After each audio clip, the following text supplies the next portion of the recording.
बिस्मिल्लाहिर्रहमानिर्रहीम। अस्सलाम वालेकुम। कैसे हैं आप सब? उम्मीद है कि आप सब ठीक होंगे, खुशबाश होंगे, घरों में आबाद होंगे।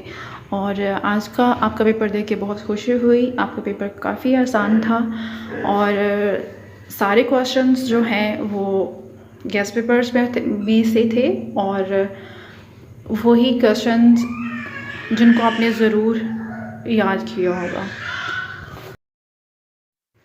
और आपके क्वेश्चंस में से पहला क्वेश्चन है इकबाल की अदवार, दूसरा क्वेश्चन है इकबाल की गज़ल गोई और नंबर 3 पे है इकबाल और मौलाना रूम से रिलेटेड है, लिखना था आपने। और उसके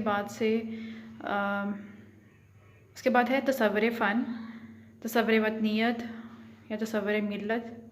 और लास्ट पे था आपका इकबाल और मगरबी तहज़ीब। कैसा रहा आज का आपका पेपर और आपने कौन कौन से क्वेश्चंस जो हैं वो आपने अटेम्प्ट किए हैं? फ़ीडबैक ज़रूर दीजिएगा और अपना बहुत ख्याल रखिएगा, दुआओं में याद रखिएगा। फ़ी अमानिल्लाह।